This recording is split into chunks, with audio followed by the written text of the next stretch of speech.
institution.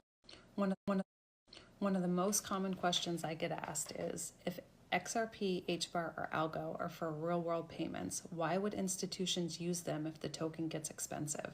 Let's break it down, because this is where most people are stuck thinking like retail, while institutions are playing a different game.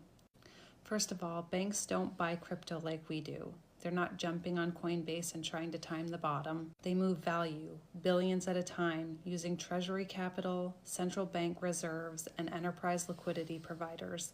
They're not looking for cheap, they're looking for performance.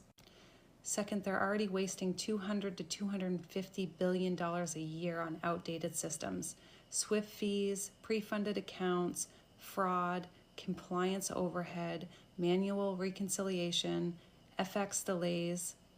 If blockchain tech can eliminate even half of that, they'll use it, regardless of the price per token.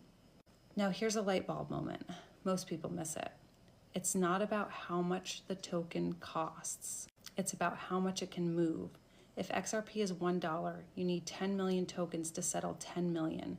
If it costs $100, you only need 100,000 tokens. The fewer the tokens, the less the friction, the less sourcing, the less risk. A higher price actually makes the system more efficient. It's not hype, it's just math.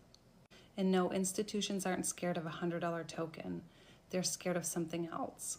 They're scared of friction from outdated rails, legacy bottlenecks, and too many middlemen.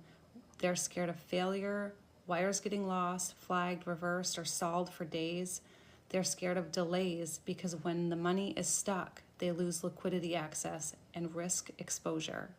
What causes that? Swift waiting periods, currency conversations, compliance bottlenecks, mismatched data, pre-funded accounts, and all a bunch of third parties taking their cuts. Let me help make it click. XRP is the pipe, not the water. If you need to move 10 million and XRP is only worth $1, you're jamming 10 million tokens through a narrow pipe. That creates pressure, slippage, and inefficiency. But if XRP is worth $100, that pipe gets wider.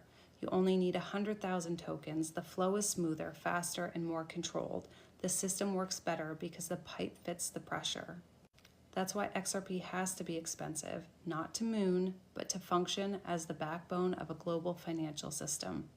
So when people say, why would a bank use a token that's expensive? Here's the answer. Because expensive tokens do the heavy lifting and the old system can't carry the weight anymore. And let me give you some perspective. There are 8 billion people in the world, but less than 5 million people hold XRP, even fewer hold XDC, Algo, HBAR, or Quant. Institutions aren't scared of retail. We don't have enough power to stop anything. They know that once regulation hits, retail access will shrink, liquidity will be locked behind compliance, and they flip the switch, and they're ready, not us. And let me put this into perspective. Even if some of us hit big, 88% of lottery winners go broke within 5 years. Why? Because they weren't building wealth.